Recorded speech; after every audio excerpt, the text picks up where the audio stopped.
నమస్తే, నేను మీ అశ్విని కుమార్. బీహార్ రాష్ట్రంలో మనం చూసాము, నితీష్ కుమార్ మళ్ళీ ఎన్డీఏ వైపు రావటం.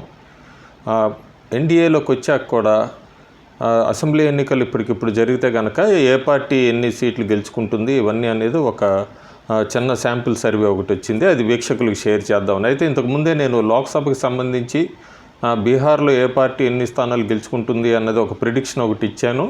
అప్పటికి జేడీయూ ఇంకా ఎన్డీఏలోకి జారలేదు. కాకపోతే లోక్సభ సంబంధించి ఎన్నికలకు సంబంధించి ఎన్డీఏ వైపు బీహార్ ప్రజలు చూస్తున్నారు. అట్లాగే వినబడుతోంది. బీహారు 2025 అక్టోబర్లో అసెంబ్లీ ఎన్నికలకు వెళ్ళబోతోంది. అయితే ఇప్పటికిప్పుడు అసెంబ్లీ ఎన్నికలు జరిగితే ఏ పార్టీ ఎన్ని స్థానాలు గెలుచుకోవచ్చు అనేది వీక్షకులకి ఈ ఐటెం షేర్ చేద్దామని.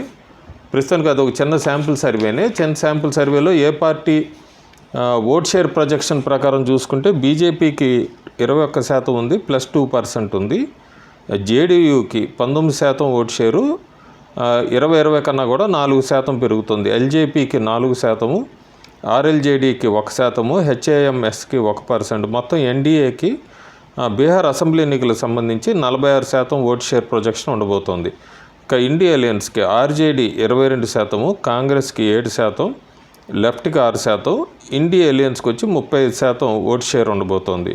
అదర్స్ 19%. ఇదే సీట్ ఫోర్కాస్ట్ కింద ప్రాజెక్ట్ అవుతే ఎట్లా ఉంటుంది? బీజేపీ 88 స్థానాలు గెలుచుకోబోతోంది, జేడీయూ 73 స్థానాలు గెలుచుకోబోతోంది, ఎల్జేపీ 28 స్థానాలు, ఆర్ఎల్జేడీ 6 స్థానాలు, హెచ్ఏఎంఎస్ 4 స్థానాలు. మొత్తం ఎన్డీఏ 199 స్థానాలు గెలుచుకోబోతోంది. ఆర్జేడీ 34 స్థానాలు, కాంగ్రెస్ 4, లెఫ్ట్ 2, ఇండియా అలయన్స్ 40 స్థానాలు, అదర్స్ 4 స్థానాలు. మొత్తం 243లో ఆల్మోస్ట్ ఇది స్వీప్ చేస్తోందనే చెప్పచ్చు ఈ అలయన్స్, నితీష్ అండ్ బీజేపీ అనేది బీహార్ అసెంబ్లీ ఎన్నికల్లో. అట్లాగే లోక్సభ ఎన్నికలకు సంబంధించి కూడా 40 ఉన్నాయి. 2019లో 39 దాకా వచ్చినాయి. అదే నెంబర్ మళ్ళీ కూడా ఇప్పుడు ఈ కాంబినేషన్లో రిపీట్ అవ్వచ్చు అనేది సర్వే సంస్థలన్నీ కూడా అంచనా వేస్తున్నాయి.